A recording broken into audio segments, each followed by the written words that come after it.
सर्व कर्मचारी संघ हरियाणा ने पूरे प्रदेश में सभी 22 जिलों में, जैसे हरियाणा सरकार का सेशन चला हुआ चंडीगढ़ में असेंबली का, कर्मचारी असेंबली आयोजित की।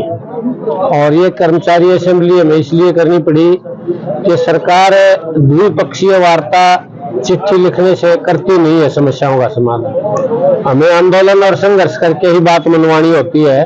तो हमने ये तरीका अपनाया कि सरकार अपना सेशन चला रही है देश के मुद्दों में, प्रदेश के, हम भी कर्मचारी अपने जो मुद्दे हैं कर्मचारियों के, उन पर एक सेशन चलाएं और यहाँ से प्रस्ताव पास करके सरकार को भेजें।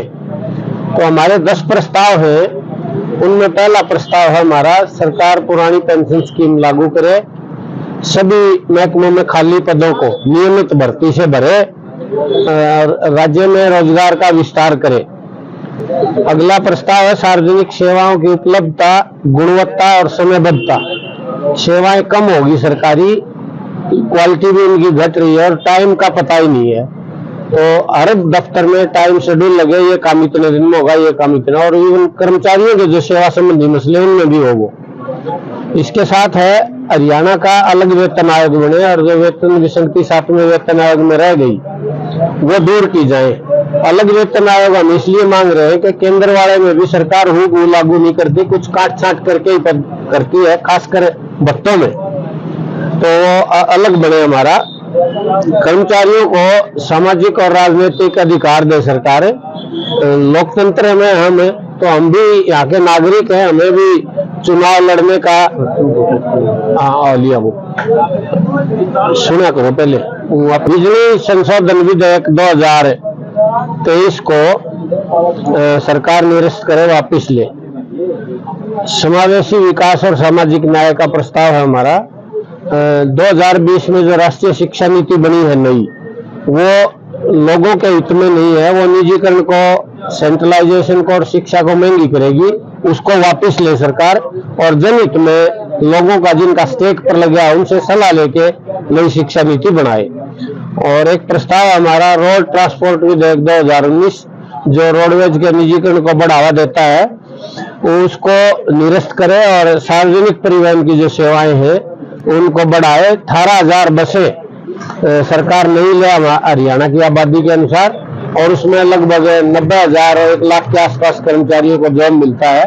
तो रोजगार का भी समाधान है। ये 10 प्रस्ताव हैं। इन असेंबली में हम ये प्रस्ताव रखते हैं, बहस करते हैं और फिर उसको पास करके जिला प्रशासन के माध्यम से सरकार के पास भेजते हैं। ये कार्यक्रम है। सर्व कर्मचारी संघ हरियाणा ने पूरे प्रदेश में सभी 22 जिलों में, जैसे हरियाणा सरकार का सेशन चला हुआ चंडीगढ़ में असेंबली का, कर्मचारी असेंबली आयोजित की।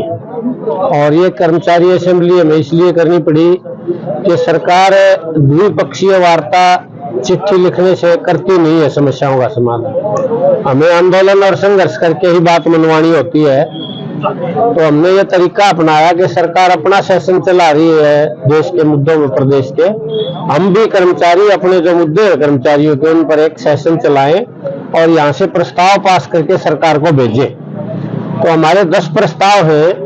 उनमें पहला प्रस्ताव है हमारा, सरकार पुरानी पेंशन स्कीम लागू करे, सभी महकमों में खाली पदों को नियमित भर्ती से भरे, राज्य में रोजगार का विस्तार करे।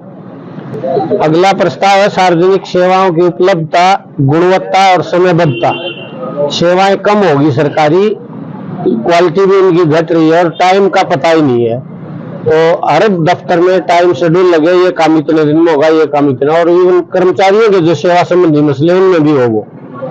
इसके साथ है हरियाणा का अलग वेतन आयोग बने और जो वेतन विसंगति 7वें वेतन आयोग में रह गई वो दूर की जाए।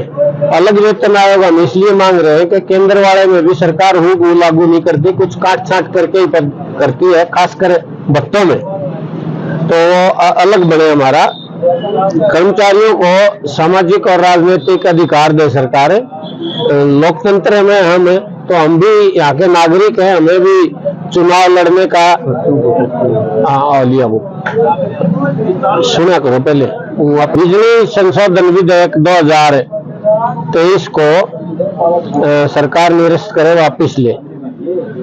समावेशी विकास और सामाजिक न्याय का प्रस्ताव है हमारा।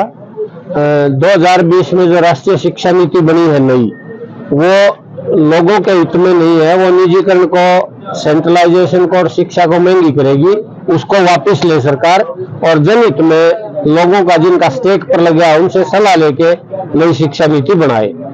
और एक प्रस्ताव हमारा रोड ट्रांसपोर्ट विधेयक 2019 जो रोडवेज के निजीकरण को बढ़ावा देता है उसको निरस्त करे और सार्वजनिक परिवहन की जो सेवाएं हैं उनको बढ़ाए। 18,000 बसें सरकार नहीं ले हरियाणा की आबादी के अनुसार, और उसमें लगभग 90,000 और 1 लाख के आसपास कर्मचारियों को जॉब मिलता है, तो रोजगार का भी समाधान है। ये 10 प्रस्ताव हैं। इन असेंबली में हम ये प्रस्ताव रखते हैं, बहस करते हैं और फिर उसको पास करके जिला प्रशासन के माध्यम से सरकार के पास भेजते हैं। ये कार्यक्रम है।